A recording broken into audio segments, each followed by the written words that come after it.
Abençoados e eleitos de Deus, graça e paz. Sejam todos bem-vindos a mais um vídeo do canal Crescer na Graça. Vamos juntos? Olha, antes da gente iniciar aqui as nossas leituras, iniciar o nosso tema de hoje, eu gostaria aqui de agradecer a todos que estão aí inscritos no canal, né? O nosso canal está crescendo. Eu louvo a Deus pela vida de cada um de vocês que estão aí, né, inscritos, que estão aí assistindo as mensagens, crescendo na graça e no conhecimento. Simples, através de leituras, a gente vai estar aprendendo junto, né, crescendo nesse conhecimento maravilhoso da graça de Deus. Eu peço a todos vocês que estão assistindo os vídeos, se gostarem das mensagens, dar um like, ative aí o sininho para estar recebendo as notificações e compartilham estas mensagens, né, com as pessoas que vocês possam imaginar que gostam da palavra de Deus. Se vocês souberem de alguém, né, que gosta da palavra de Deus, compartilha estas mensagens do Evangelho da Graça de Deus. Este Evangelho, estas boas notícias do Cristo ressuscitado, traz uma alegria, traz paz para o nosso espírito. Olha, o tema de hoje é as conquistas da cruz. Nós já temos aqui no canal, né, vários vídeos que a gente fala das conquistas, das revelações do Evangelho da Graça de Deus. Hoje a gente vai estar trazendo aqui mais alguns versículos, né, onde nós vamos estar lendo e entendendo que as conquistas da cruz foram infinitas, que Jesus conquistou algo tremendo ali naquela cruz, que serve para os judeus e que serve para nós que somos gentios, serve para todos os povos. Aliás, Deus não vê mais assim o povo judeu como o povo dele e um povo separado que é o povo gentil. Na época ali de Jesus tinha dois povos mesmo. Era o povo judeu, que era o povo de Deus, e os demais povos, que eram os povos gentios. Mas hoje não. O muro de separação foi derrubado. Hoje todos nós somos um povo só. E Deus é o Deus de todos nós. Vamos crescer muito nesse entendimento. A leitura inicial vai estar em Romanos, capítulo de número 6, versículos 5 ao 7. Leia comigo. Olha, porque se nos tornamos uma coisa só com Ele, por morte semelhante à sua, seremos uma coisa só com Ele também por ressurreição semelhante à sua, sabendo que o nosso velho homem foi crucificado com Ele, para que fosse destruído este corpo de pecado, e assim não sirvamos mais ao pecado. Olha, esse versículo de número 6 tem algo aqui interessantíssimo. São as conquistas da cruz. O apóstolo Paulo aqui está dizendo, olha, sabendo que o nosso velho homem foi crucificado com ele. Quer dizer, aquela velha natureza dos judeus ali, que viviam debaixo da lei de Moisés, aquele velho homem, a velha natureza, ficou na cruz. Foi crucificado juntamente com Cristo na cruz.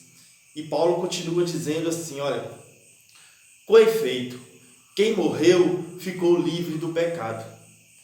Então, se o velho homem, Paulo está dizendo que foi crucificado ali na cruz, Paulo quer dizer que quem morreu, aquela natureza ter sido crucificada, morrer ali na cruz juntamente com Cristo, automaticamente eles ficaram livres do pecado. Aqueles judeus, aquelas pessoas que estavam ali vivos no momento da morte de Jesus, eles foram crucificados juntamente com Cristo na cruz e eles ficaram livres do pecado.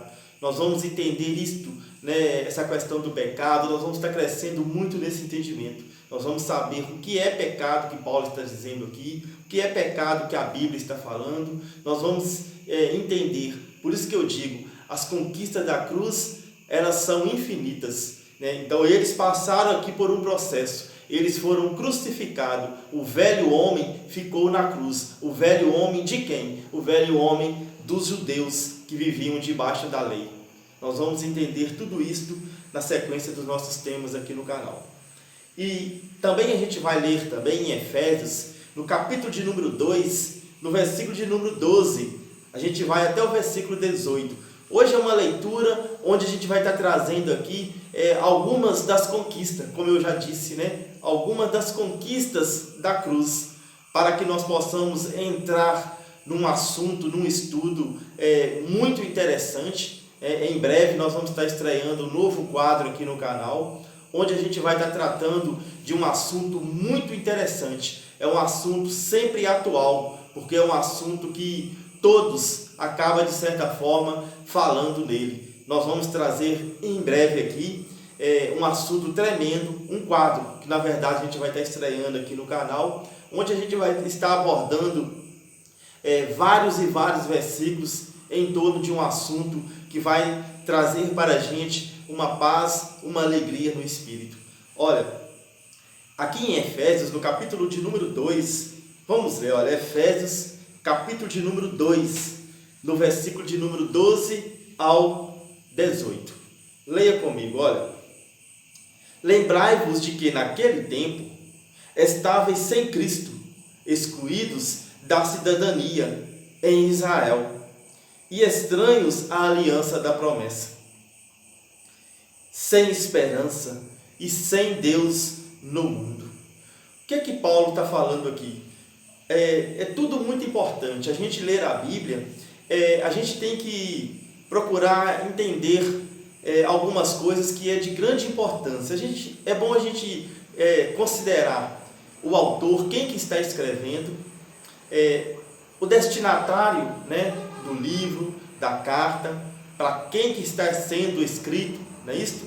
Paulo aqui está escrevendo aos Efésios, a um povo gentil.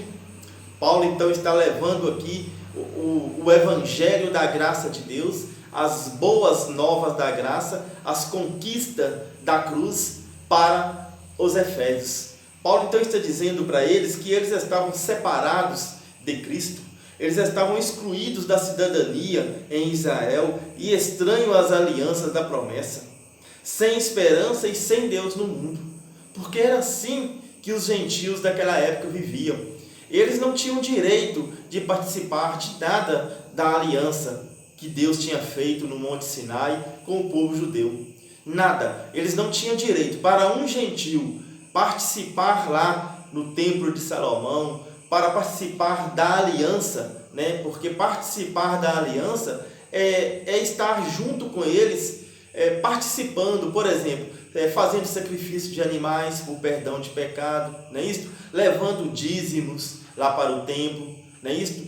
Circuncidando os meninos deles com 8 anos de vida, para eles estar participando desta aliança, destas leis, que são 603 mandamentos. Eles não poderiam, porque eles não faziam parte do povo de Deus. Deus tinha um povo, o qual ele escolheu para dar a lei, fez com este povo uma aliança. E os gentios não tinham direito nenhum de participar desta aliança. E é exatamente isso que Paulo está dizendo. Paulo está falando que eles estavam excluídos e sem Deus no mundo. Os gentios viviam... eles não tinham o Deus, o Criador, o Eterno, o Deus dos Hebreus. Eles não tinham o Deus Criador de todas as coisas como o Deus deles. Os gentios, tinham outros deuses. Eles adoravam outros deuses. Eles serviam, prestavam cultos a outros deuses, não ao Criador, ao Eterno, ao Deus dos judeus. Então eles estavam sem Deus, sem o Criador. Eles estavam, de certa forma, excluídos, não participavam da cidadania, não participavam da lei de Moisés, das alianças. Paulo está dizendo, olha, mas agora, versículo 13, mas agora, em Cristo Jesus, claro, por que Paulo está dizendo mas agora? Porque Paulo aqui está escrevendo aos Efésios e já está depois da cruz. Antes da cruz, eles estavam sem Deus no mundo, separados das alianças. Mas vamos ver que conquista maravilhosa que Jesus conquistou ali para os gentios, para nós, para mim, para você que nós não somos judeus, né? Nós não éramos daquele povo judeu, nós somos da linhagem de gentios. Então, a conquista da cruz serviu tanto para os judeus como para nós que somos gentios. Olha que coisa maravilhosa que Paulo vai dizer. Mas agora, em Cristo Jesus, vós que outrora estáveis longe, fostes trazidos para perto, pelo sangue de Cristo.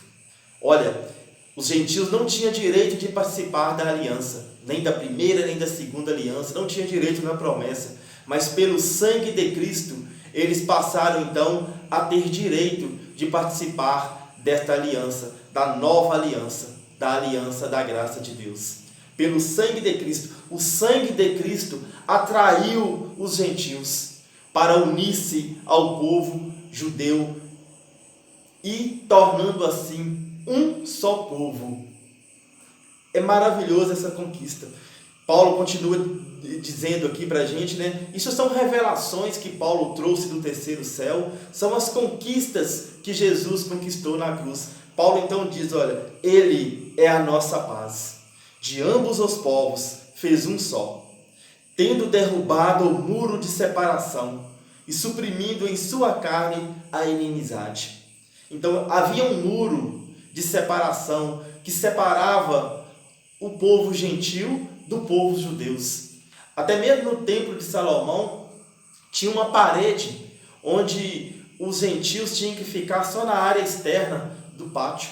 Eles não tinham direito de participar de certa parte do templo.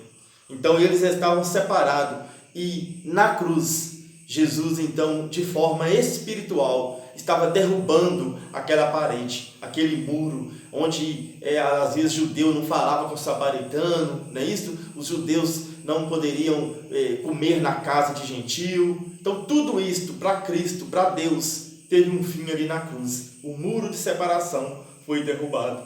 Esta é uma conquista maravilhosa. E aí Paulo continua dizendo, né, claro, algo maravilhoso. Paulo diz aqui, a gente vai até o versículo 18. Paulo diz, olha, e suprimindo em sua carne a inimizade, a lei dos mandamentos expressa em preceitos, a fim de criar em si mesmo um só homem novo. Então quer dizer que ele suprimiu em sua carne a inimizade.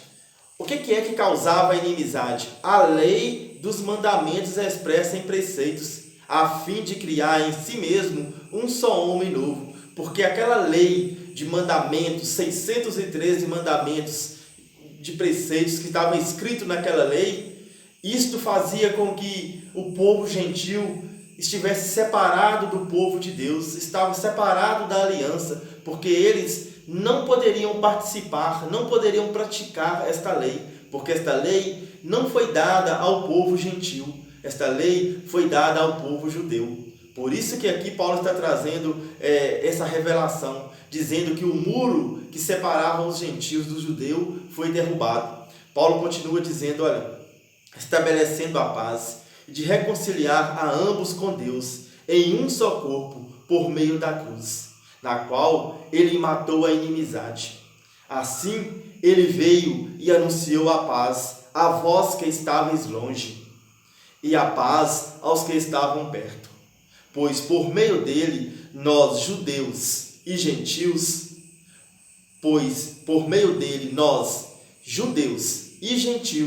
num só Espírito, temos acesso ao Pai. Você vê aí que o muro realmente foi derrubado, que os gentios passou a ter direito então ali, juntamente com o povo de Deus, tornando-se um só povo. Vamos continuar para a gente trazer mais ainda conquistas da cruz. Colossenses, capítulo de número 1, versículo de número 13 e 14. Leia comigo, olha. Colossenses, capítulo de número 1, versículo 13 e 14. Ele nos arrancou do poder das trevas e nos transportou para o reino do seu Filho amado. O que está acontecendo aqui? O apóstolo Paulo, ele participava de um reino. De qual reino que Paulo participava? Do reino de Moisés, do reino da lei de Moisés, um reino que Paulo participava, onde ele era um fariseu. Exatamente, Paulo era um fariseu. Paulo trabalhava em função da lei de Moisés. Ele era um zeloso pela lei de Moisés. Ele trabalhava em linha com os sacerdotes, levitas, com os escribas. Ele era um fariseu, ele era um participante da lei de Moisés. Ele vivia então ali no templo de Salomão, ajudando ali na lei de Moisés. Ali Paulo estava participando de um reino, mas quando ele já ia para Damasco, com carta de recomendações dos sacerdotes, para prender homens e mulheres e trazer preso para Jerusalém, na estrada, Paulo então teve um encontro com Cristo ressuscitado. E aí, agora escrevendo aos Colossenses, Paulo está dizendo: Ele nos arrancou do poder das trevas e nos transportou para o reino do seu Filho amado. Houve uma mudança de reino com Paulo. Paulo está dizendo que ele, aquele grupo de pessoas, quando ele diz, ele nos arrancou, é ele e os demais judeus que estavam ali naquele momento, que já estavam vivendo o evangelho da graça de Deus, que já estavam participando do reino do Espírito Santo. Paulo então está dizendo que Cristo, ele arrancou eles do poder das trevas, do reino das trevas, do reino de Moisés, e transportou para o reino da graça de Deus. Paulo então continua dizendo, no qual quer dizer, neste reino, no qual temos a redenção, a remissão dos pecados. Paulo quer dizer que lá no reino das trevas que ele estava debaixo do pecado, mas em ser transportado para o reino de Deus, para o reino do seu Filho amado, para o reino do Espírito Santo, para o reino da graça de Deus, Paulo está dizendo que ali, naquele reino que ele estava participando, os pecados já estavam sendo remidos. Paulo já não era mais pecador. Nós vamos entender tudo isso. O que está querendo dizer aqui? Paulo está dizendo que neste reino o pecado já não existe mais. O pecado foi remido.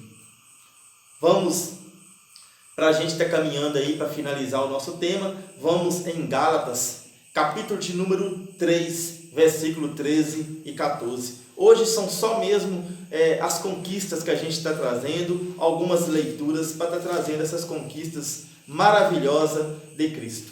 Gálatas, capítulo 3, versículo 13 e 14. Aqui diz assim: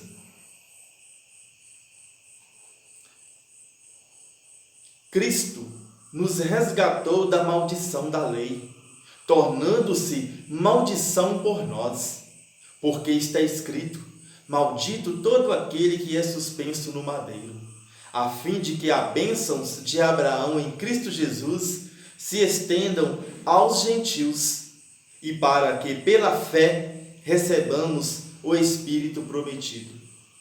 Que coisa maravilhosa! Paulo está dizendo que Cristo, que Jesus de Nazaré, se fez maldição por eles. Paulo está dizendo, olha, Cristo nos resgatou da maldição da lei, tornando-se maldição por nós, porque está escrito, maldito todo aquele que é suspenso no madeiro. Porque suspenso no madeiro era um bandido, era um ladrão, um assassino, né? Ali naquela lei de Moisés, aquele então transgressor que fizesse uma transgressão de um grau tão grande que merecia então uma condenação de morte, ele era suspenso no madeiro, ele era um maldito. E Jesus, mesmo sem pecado, ele se fez maldição, ele se deixou ser elevado no madeiro. Para quê? Para resgatar todos aqueles que estavam debaixo da lei. Com uma finalidade, e no versículo 14 Paulo diz, a fim de que a bênção de Abraão em Cristo Jesus se estenda aos gentios, e para que pela fé recebamos o Espírito prometido. Então, são estas as conquistas da cruz. É algo tremendo. Aqui a gente vê que as bênçãos de Abraão se estendeu até os gentios. pelo feito da cruz. E a gente vai estar finalizando e trazendo agora então uma leitura que está na carta que Paulo escreve aos Coríntios, no capítulo de número 15. Primeira carta aos Coríntios, capítulo 15, versículos 55 ao 57. Olha, leia comigo. Vamos ler o 54 também. Quando, pois, este ser corruptível tiver vestido a incorruptibilidade, e este ser mortal tiver revestido a imortabilidade, então cumprir-se-á-se a palavra da Escritura: a morte foi absolvida na vitória. Morte, onde está a tua vitória? Morte, onde está o teu aguilhão? Uai, o que Paulo está querendo dizer com essa palavra aqui? Paulo está como se estivesse cantando uma vitória. Paulo está escrevendo aos Coríntios, Paulo está dizendo que a morte foi absolvida na vitória. Paulo aqui, neste momento, Paulo quer dizer que a ressurreição de Cristo foi uma vitória sobre a morte. Mas tem algo mais profundo aqui ainda. Paulo diz no versículo 55, morte, onde está a tua vitória? Morte, onde está o teu aguilhão? Aqui está um grande segredo. Quando Paulo diz, morte, onde está o teu aguilhão? Quer dizer que a morte, Jesus venceu a morte ali naquela cruz, porque no terceiro dia ele ressuscitou, ele voltou a viver de novo, ele não ficou morto, ele não está morto, ele vive, ele viveu de novo no terceiro dia. Paulo quer dizer que a morte foi absolvida, mas o interessante é no versículo 55, quando Paulo diz, morte, onde está a tua vitória? Morte, onde está o teu aguilhão? Quer dizer que a morte não é simplesmente isto que acontece com esse corpo de carne, mas a morte também tinha uma força, a morte tinha um aguilhão. Aguilhão é como se fosse uma algema, não é isso? Paulo usa aqui então o termo aguilhão, porque é de acordo com a cultura deles lá na época. Os soldados romanos, eles usavam aguilhão para prender as pessoas. Paulo então está querendo dizer aqui numa figura de linguagem que a morte também, além da morte desse corpo físico, desse corpo incorruptível, a morte também tem um poder, a morte também tem um aguilhão. Paulo está querendo dizer aqui. Paulo diz, morte, onde está o teu aguilhão? Paulo está cantando uma vitória, Paulo está querendo dizer que a morte vai perder a força, que a morte não vai ter mais este aguilhão para prender as pessoas. Nós vamos entender isso tudo daqui a pouco nos nossos temas que nós vamos trazer aqui no canal. Paulo diz no versículo 56, o aguilhão da morte é o pecado, e a força do pecado é a lei. Graças se rendam a Deus que nos dá a vitória por nosso Senhor Jesus Cristo. Então, Paulo está aqui cantando uma vitória. Por volta do ano 55, escrevendo aos Coríntios, algo está para acontecer. Paulo está querendo dizer aqui que a morte foi absolvida na vitória que Cristo teve na cruz, ao ressuscitar no terceiro dia. Mas Paulo fala que esta morte que tinha um aguilhão que poderia prender Jesus, que poderia deixar Jesus, o espírito dele retido no túmulo, Jesus venceu essa morte. A morte foi absolvida ali na cruz. Mas Paulo quer dizer que este aguilhão que a morte tem, Jesus iria destruir este aguilhão. Este aguilhão ia perder a força. E Paulo diz que a força do pecado é a morte. Nós vamos estar entendendo tudo isso, nós vamos ver que hoje é tremendo isto. Isto aqui é tremendo.